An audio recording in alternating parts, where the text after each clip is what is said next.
Tarea 3. Introducción a Salmos. Páginas 64 al 87. 1. ¿Cuáles son los nombres que reciben los salmos? Tehilim. Este es el nombre que los israelitas le dieron al libro y significa cantos de alabanza o simplemente alabanzas. Este término resalta la naturaleza de los salmos como expresiones de alabanza a Dios. Tefilot o tefila. Muchos de los salmos son también conocidos como tefilot, lo que significa oraciones. Esto indica que estos textos pueden ser utilizados en contextos de oración. Salmo y Salterio. La antigua versión griega del Antiguo Testamento, la Septuaginta o versión de los 70, denominó a este libro como Salmoi y Salterión. De estas expresiones derivan los términos salmos y salterio en español. Mismar. El término hebreo mismar se refiere a un poema que originalmente se cantaba al son de instrumentos de cuerda, lo que destaca la conexión musical de los salmos. Instrumento salterio. El salterión se refiere al instrumento que acompañaba a estos cánticos, aunque hoy en día se usa salterio como sinónimo del libro de los salmos, y salmo para designar cada uno de los poemas que lo componen. 2. Mencione los autores y los salmos que escribieron. ¿Cuáles son los nombres que reciben los salmos según su uso? Autores y salmos que escribieron. David. Se le atribuyen no menos de 73 salmos. Asaf. Se le atribuyen Salmos 50 y Salmos 73-83. Hijos de Coré. Se les atribuyen Salmos 42-49, Salmos 84-85 y Salmos 87-88. Salomón. Se le atribuyen Salmos 72 y Salmo 127. Emán. Se le atribuye Salmo 88. Etán. Se le atribuye Salmo 89. Moisés. Se le atribuye Salmo 90. El texto también menciona que el resto de los salmos, 49 en total, se llaman a veces salmos huérfanos porque son anónimos. Algunos de ellos, sin embargo, pueden haber sido compuestos por David, pues el Nuevo Testamento atribuye los salmos anónimos, 2 y 95, al poeta religioso por excelencia de Israel. Salmos aleluyáticos. Se les llama así porque empiezan o terminan con la exclamación litúrgica Aleluya, alabado sea Jehová. Estos salmos incluyen los siguientes: 104-106, 111-117, 135, 146-150. Salmos graduales o de peregrinación. Estos salmos son identificados como los que eran cantados por los israelitas cuando subían a Jerusalén para las grandes fiestas. Estos salmos incluyen los siguientes: 120, 130 y 4.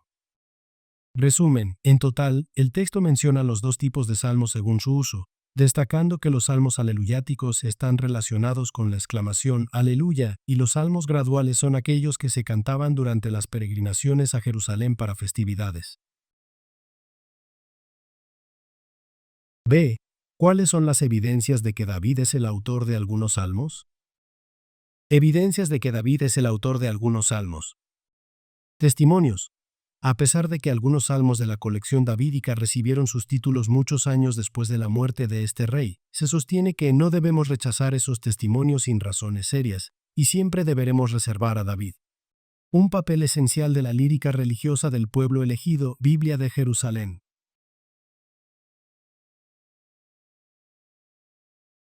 Evidencia lingüística. La erudición moderna ya no tiende a asignar varios salmos a periodos avanzados en la historia de Israel porque el lenguaje de esos contiene muchos arameísmos. Reconocimiento poético. David es el dulce cantor de Israel. B. Características emocionales.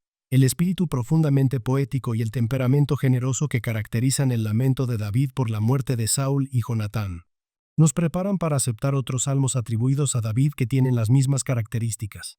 Las últimas palabras de David es otro poema davídico en los libros históricos. C. Habilidad musical.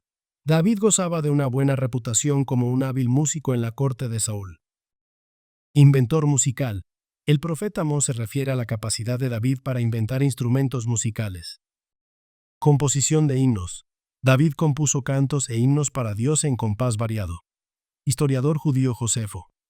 El cronista inspirado indica que David, además de acumular materiales y preparar planos para el templo de Salomón, organizó el culto, incluso los cantores. De contexto histórico.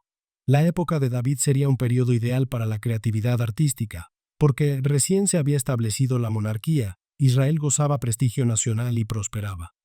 El rey David daría liderazgo al movimiento creativo en ese momento. En relación con experiencias personales. Hay una relación estrecha entre los sucesos en la vida de David y el contenido de ciertos salmos atribuidos a este monarca.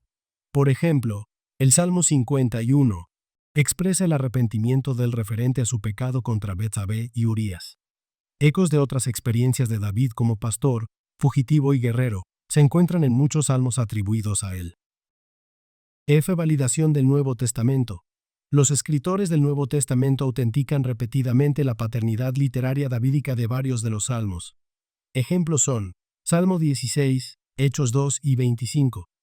Salmo 32, Romanos 4, 6. Salmo 69, Hechos 1, 16.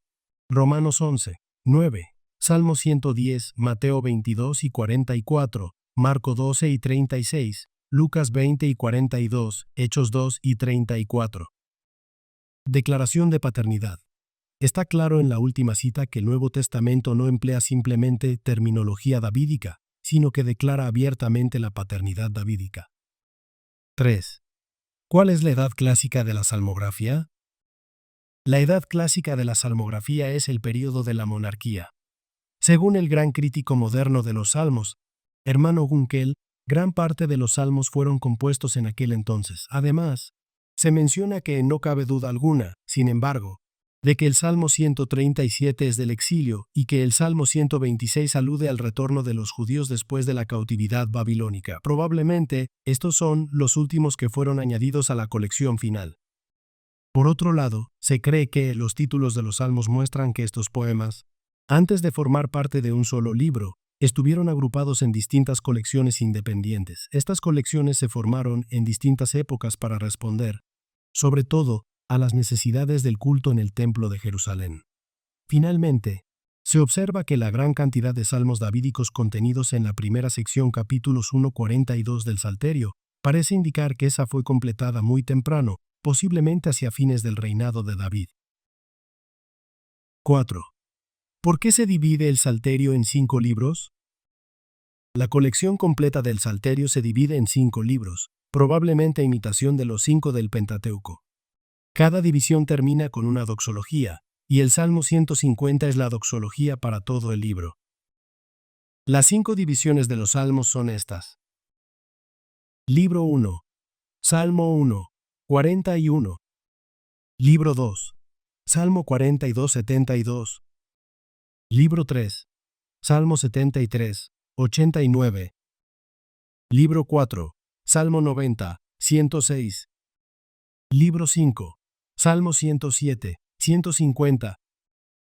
5. ¿Cuáles son las características literarias de los salmos? Las características literarias de los salmos son las siguientes. Poesía. Desde el principio hasta el fin, el Salterio es poesía. En las composiciones poéticas, lo intuitivo y lo afectivo suele primar sobre lo lógico y didáctico. El poeta se deja llevar de impresiones íntimas y religiosas difíciles de concretar, de vivencias profundas. El Salmo es un poema que se presenta desde 2 puntos de vista. La experiencia interna, que es algo real y tiende a unirse en la forma externa, busca el modo de presentar lo eterno en algo concreto, palpable, viviente y muchas veces pintoresco. Imágenes y figuras retóricas. Los pensamientos de los salmos son apasionados, vívidos y ricos en imágenes, figuras retóricas y comparaciones. Los salmistas emplean asonancia, aliteración y juegos de palabras. Repetición. Para completar un cuadro verbal, usan repetición, una secuencia de sinónimos y cosas complementarias. Emplean palabras clave para enfatizar temas de importancia referentes a oración o cantos.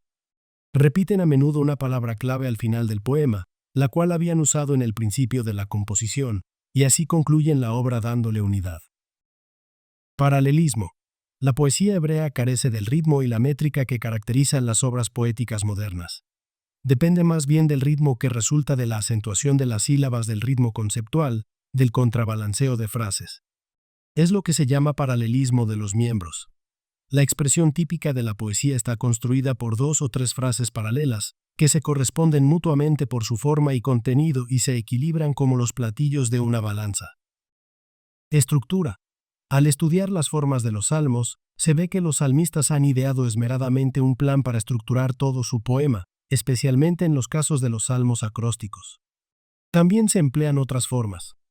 Por ejemplo, el Salmo 44 es una oración con una estructura como un sigurat, una pirámide escalonada o torretemplo construido por los babilonios. Los salmos también se caracterizan por la simetría. Hay composiciones que dedican la misma cantidad de frases a cada estrofa, o lo hacen variando solamente la estrofa introductoria o la última. Otros equipan la estrofa introductora y última estrofa y logran un equilibrio con las que forman el cuerpo del poema. Frase temática. Algunos salmistas forman sus composiciones ubicando la frase temática en el centro de su obra y van dando las ideas por entregas, en círculos más o menos concéntricos, de forma que el pensamiento va gradualmente avanzando, a base de insistir en una idea principal que se repite, pero que es punto de partida de otra nueva o de la misma bajo otra forma de expresión. Designaciones técnicas. El término hebreo más frecuente es mismar, salmo, que sugiere el uso de acompañamiento instrumental. Otra expresión es cántico. Hay 15 cánticos graduales, que probablemente eran cánticos de peregrinos o canciones para las procesiones relacionadas con las fiestas. 13 salmos, la mayor parte de ellos en las divisiones 2 y 3, son llamados masquil, término generalmente traducido por didáctico o instructivo y puede significar armonía que ayuda al entendimiento. Estos poemas, con la excepción del Salmo 45, reflejan experiencias sumamente escarmentadoras.